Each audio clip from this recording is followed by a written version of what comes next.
Evangelho segundo Marcos, capítulo 8. Naqueles dias, quando outra vez se reuniu grande multidão, e não tendo eles que comer, chamou Jesus os discípulos e lhe disse: Tenho compaixão desta gente, porque há 3 dias que permanecem comigo e não tenho que comer.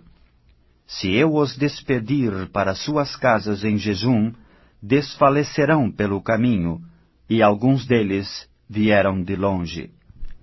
Mas os seus discípulos lhe responderam: Donde poderá alguém fartá-los de pão neste deserto? E Jesus lhes perguntou: Quantos pães tendes? Responderam eles: 7.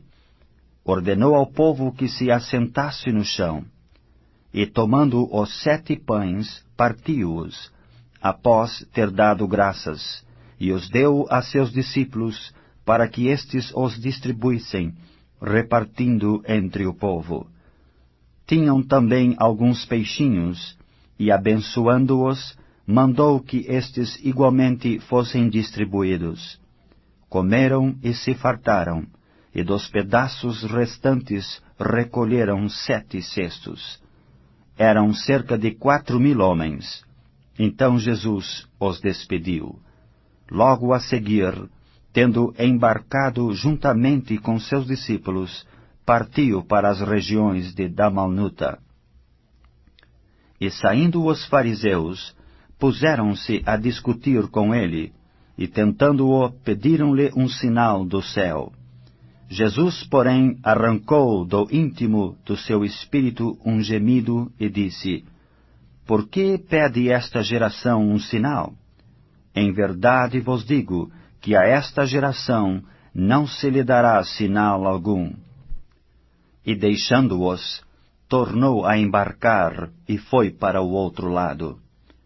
Ora, aconteceu que eles se esqueceram de levar pães, e no barco não tinham consigo senão um só. Preveniu-os Jesus, dizendo: Vede, guardai-vos do fermento dos fariseus e do fermento de Herodes. E eles discorriam entre si: É que não temos pão.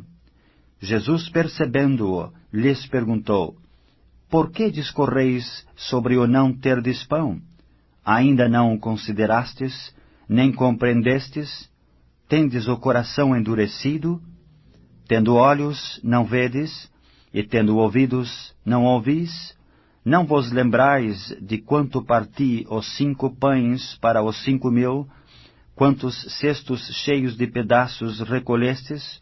Responderam eles: 12. E de quanto parti os 7 pães para os 4.000?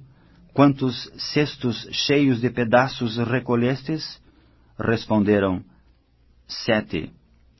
Ao que lhes disse Jesus: Não compreendeis ainda? Então chegaram a Betsaida e lhe trouxeram um cego, rogando-lhe que o tocasse. Jesus, tomando o cego pela mão, levou-o para fora da aldeia, e aplicando-lhe saliva aos olhos, e impondo-lhe as mãos, perguntou-lhe: Vês alguma coisa? Este, recobrando a vista, respondeu: Vejo os homens, porque como árvores os vejo andando. Então novamente lhe pôs as mãos nos olhos, e ele, passando a ver claramente, ficou restabelecido, e tudo distinguia de modo perfeito. E mandou-o Jesus embora para casa, recomendando-lhe: Não entres na aldeia. Então Jesus e os seus discípulos partiram para as aldeias de Cesareia de Filipe, e no caminho perguntou-lhes: Quem dizem os homens que sou eu? E responderam: João Batista. Outros: Elias. Mas outros: algum dos profetas. Então lhes perguntou: Mas vós, quem dizeis que eu sou? Respondendo Pedro lhe disse: Tu és o Cristo.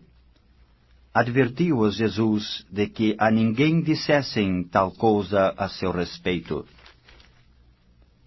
Então começou ele a ensinar-lhes que era necessário que o Filho do Homem sofresse muitas coisas, fosse rejeitado pelos anciãos, pelos principais sacerdotes e pelos escribas, fosse morto e que depois de 3 dias ressuscitasse. E isto ele expunha claramente. Mas Pedro, chamando-o à parte, começou a reprová-lo. Jesus, porém, voltou-se e, fitando os seus discípulos, repreendeu a Pedro e disse: Arreda, Satanás, porque não cogitas das coisas de Deus, e sim das dos homens.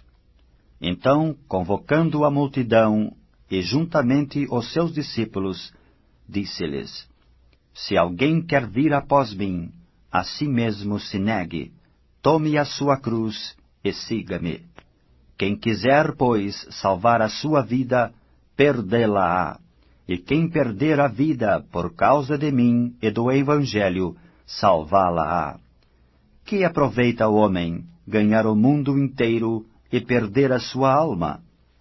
Porque qualquer que nesta geração adúltera e pecadora se envergonhar de mim e das minhas palavras, também o Filho do Homem se envergonhará dele, quando vier na glória de seu Pai com os santos anjos.